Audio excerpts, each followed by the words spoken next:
Welcome to Lotus Health Education and Wellness, Empowerment through Health Enlightenment. Welcome back to our video series as we begin looking at some of the supplements and nutrients that we can find that have purported benefits towards breast health, as well as some additional health benefits. We're going to start off the video series by talking about the carotenoids, and today we're going to look specifically at beta-carotene. Beta-carotene is the orange pigment that we often find in certain food items, the most popular and well-known of which is carrots. But it's actually found in a number of other foods that we're going to take a look at today. And as promised, we're going to take a look at how it can be incorporated into our diets by looking at some recipes that we can incorporate beta-carotene containing foods into. Beta-carotene is often looked at as the main member of the carotenoid family, and you may hear it interchangeably referred to as vitamin A. A big part of the reason why this is the case is because when we consume beta-carotene in our bodies, it's converted into vitamin A based upon the food source that we received it from. Vitamin A from a plant-based substance is going to come into our body in the form of provitamin A, which then through a series of chemical reactions, our body converts into vitamin A, which serves a number of benefits in our system. When we consume it from an animal-based product, it becomes preformed vitamin A, which later, again, through a series of chemical reactions in our digestive tract, is going to be turned into vitamin A, and again have some benefits to our health that we're going to talk a little bit about. While the main focus of this video series is on the breast health benefits of these nutrients, we will talk a little bit about some of the extended benefits that consuming these nutrients, including beta-carotene today, can bring to the body in general. Based upon some of the food sources that you might be able to obtain vitamin A from, vitamin A or the beta-carotenes can be obtained from animal sources from things like dairy products, eggs, certain types of fish, and meats. In regards to some of the plant-based locations that we can find it, this will be things, again, like the most well-known member of the group, carrots, also things like sweet potatoes, spinach, kale, apricots, cantaloupe. There are a number of food sources that you can get your vitamin A from. Vitamin A, of course, can be obtained through supplements. So many multivitamins contain vitamin A. You can get supplements that are just vitamin A alone or varying forms of the beta-carotenes that you can consume. But as always, we're going to try to encourage here incorporating some of the natural food sources that you can obtain this nutrient from.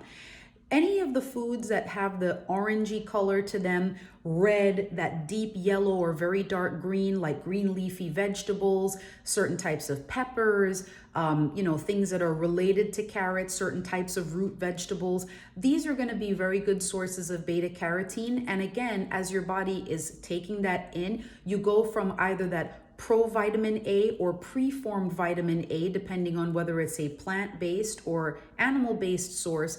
And from there, you're going to have that transition occur within your body so you get some of those health benefits from it. So let's take a look at what some of those health benefits are. In regards to the health benefits that are believed to be achieved by taking in healthy amounts of beta-carotene, some of these things include helping to boost our immune system and the response that we have when we come into contact with things that would normally make us sick, improving the overall health of our reproductive systems, as well as benefits to our eyes, helping us to maintain healthy vision as we get older. One of the other very popular health benefits attributed to beta-carotenes that has become more well known within the last several years is in regards to free radicals. You hear a lot about this on the news often with regards to cancer prevention and things related to other aspects of our health, but essentially free radicals are substances that build up naturally in our bodies as a result of certain biochemical reactions that we naturally do, as well as exposure to things like X-rays or certain other external things that can cause breakdown of substances and the formation of these molecules that can roam through our bodies and interfere with other normal processes and can lead to things like cancer and other types of diseases. With regards to the beta carotenes, they're believed to intercept these free radicals, if you will, and decrease their problematic outcomes within our bodies, which is why, again, you'll often hear about consuming things like carrots and sweet potatoes and some of the other sources we're going to take a look at in just a moment to boost the level of beta carotenes and vitamin A in your system and reduce the presence of those free radicals. So, with regards to why you might be here and cancer benefit, does beta-carotene really help with that? The answer is, unfortunately, we don't fully know.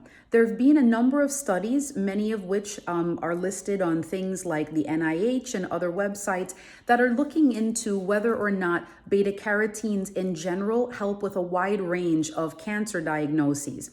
So while the focus of our video series here has been breast cancer, beta-carotenes and their benefits have been looked at in a number of different types of cancers. Prostate cancer, lung cancer, and unfortunately in some of the cases of the studies, whether they were conducted here in the United States or in other nations, and our government organizations take a look at them to see if there could be some benefits to us, we don't really have conclusive evidence showing from any scientific studies that there is a definite benefit to consuming large amounts of beta-carotene. In fact, in certain cases, as is the case with lung cancer, for instance, you do have to be very careful if you're at risk of or do outright have lung cancer in terms of the quantity of beta-carotene that you're taking in, because there can be some concerns with regards to your health outcomes and taking in high levels of beta-carotene. In any particular case, if you were interested in making an adjustment to your diet, it's always advisable, particularly if you have an active condition like some type of cancer right now, to talk to your doctor or another member of your healthcare team and find out, based upon some of these recent studies and a lot of the guidance that's out there, if taking a beta-carotene or vitamin A supplement or increasing the amount of foods that you're eating that will help you get high levels of beta-carotene is really advisable for you. So around now, you're probably wondering, so how much beta-carotene should I be taking in per day?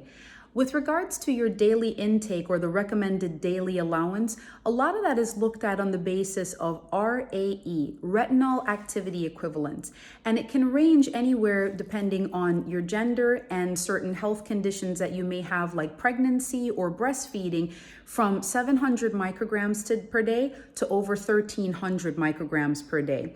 If you take a look in the description for this video, there's some information there in regards to what these retinal activity equivalents or RAEs are, and how you can look at it from a food item to a supplement, and in regards to your gender and overall health, how you can determine the recommended daily allowance or RDA that you should be leaning towards. Again, keeping in mind certain health conditions and other things that you may have, and if necessary, consulting with your healthcare team just to ensure that any changes that you're making, particularly with supplements, but even with food intake, that it's consistent with what's a healthy diet for you and things that you should be mindful of.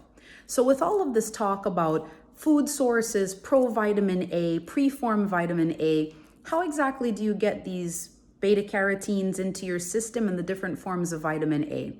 Let's take a look at some of the food items that contain it now. For most people, carrots are by far the most well-known source of beta-carotene that you can consume, but there are actually a number of other plant and animal sources that you can use if you're looking to increase your beta-carotene intake and vitamin A by extension.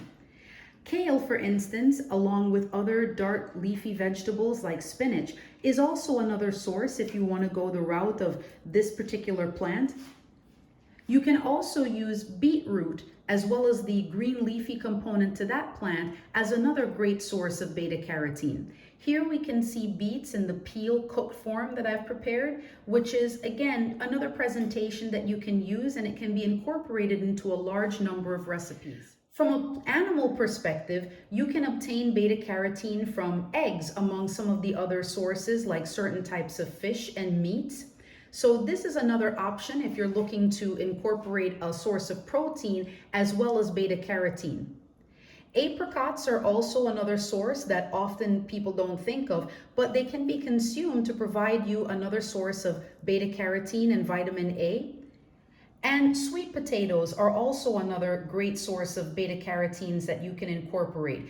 Potatoes tend to be very popular in most of our dishes here in the US, and so they can be pretty readily incorporated. Along with some of the other benefits to eating sweet potatoes, high beta-carotene content is another benefit that can be used when you're making choices with your diet. So now that we know some of the sources of beta-carotene, remember, you can incorporate it into your daily routine by taking a supplement for vitamin A or some other form of beta-carotene in a supplement form, or you can use those foods that we just took a look at to incorporate it into your diet as part of meals. So let's go ahead and get our hands cleaned off good and proper and head into the kitchen so we can take a look at how we can begin incorporating some of our recipes into our daily practices.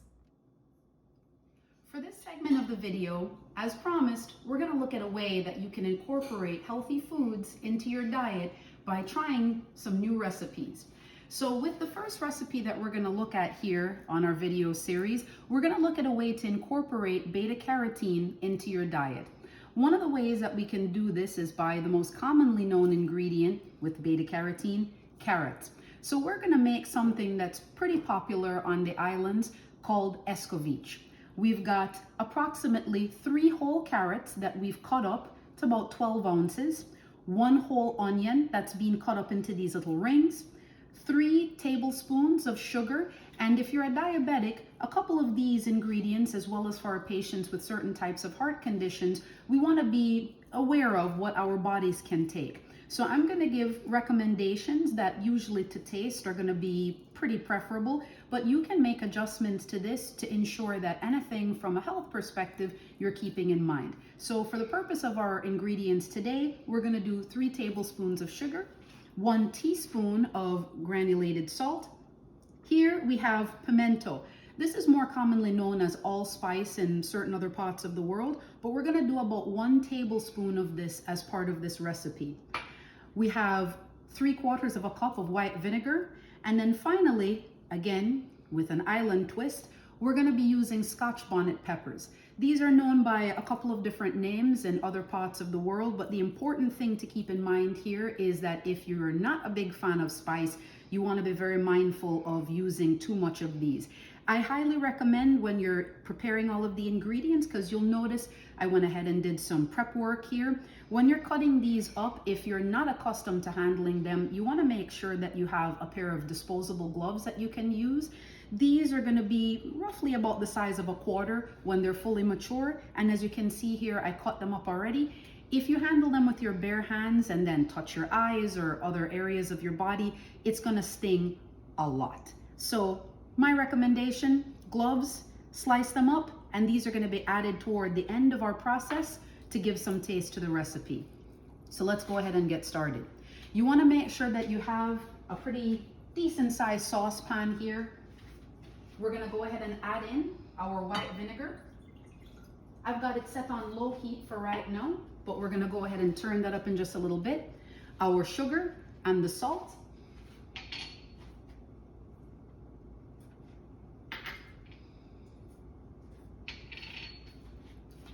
As mentioned, we're going to do 1 tablespoon of the pimento or allspice.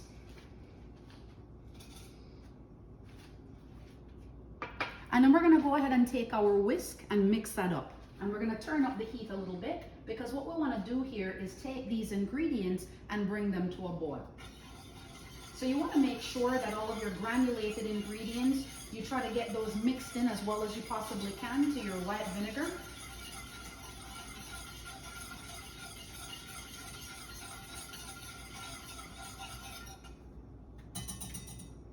And we're going to let that sit for a few minutes here on the heat and go ahead and get that to a boil.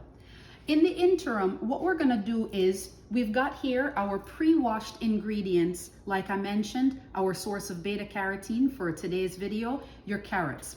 The real thing that you want to make sure that you do here with the liquid ingredients once you're mixing them back, you want to make sure that the carrots have a nice crunchy texture to them. You don't want to overcook them, so we're not going to add the carrots directly into that boiling pot. We're going to go ahead and let that go on for a little bit, and then over here we're going to want to make these ready to receive that hot liquid, because once we pour that over and begin mixing it, this is going to make it cook just a little bit but still keep that nice crispy texture to the carrots. So we'll let these sit here for a moment. We're gonna keep watching this, and this shouldn't really take too long once you have it on the right heat setting for it to be brought to a boil and be ready to be added to your carrots. What this is gonna do is add a nice flavor. And for people that are from the islands or that are fans of island cooking, you might recognize this as something that's commonly used in a lot of British West Indian recipes, particularly with seafood. This is a very popular topping for Escovitch fish, where you have the whole fish and then this is layered on top of it, and you really get those flavors that seep into your meat there, and then you get that nice crunch with your carrots and the onions. So this is something that, while you can use it typically for seafood, you can also put it on other types of meats as well. Grilled chicken, pork, add some nice flavor to it. If you're a fan of that vinegary taste, this is going to be something that's going to be a really nice flavor, and again, nice and healthy because we're going to be doing this with our carrots. So again, you want to make sure that you mix up everything here in your pan. And you should basically see all of the granulated ingredients, your sugar and your salt, pretty much dissolve into your white vinegar. And then once you leave that sitting for a little bit, that's going to heat up that liquid and we'll be ready to go ahead and mix it.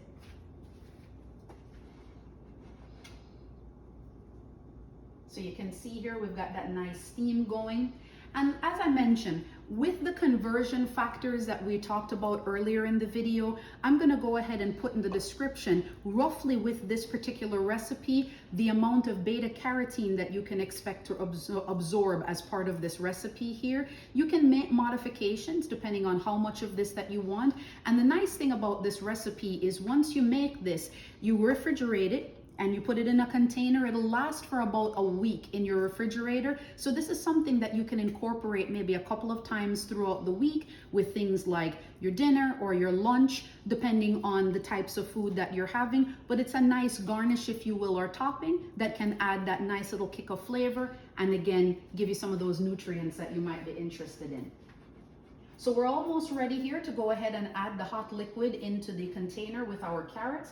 And then we'll go ahead and for the final component, we want to make sure that before we take this out, I talked about that flavor from your Scotch bonnet peppers. So we're going to go ahead in just a moment and add in those peppers. Again, make sure that if you're not accustomed to handling them, I can't stress enough, when you slice up that whole pepper, you're going to get probably the most potent part of it, which are the seeds. Always be sure that you're careful about handling that, and before you touch anywhere like your eyes, nose, or mouth, you make sure that your hands are cleaned off. So I'm gonna go ahead and use a spoon to scoop this in because I'm not going to pretend that I'm gonna be tough if any of that gets into my eyes.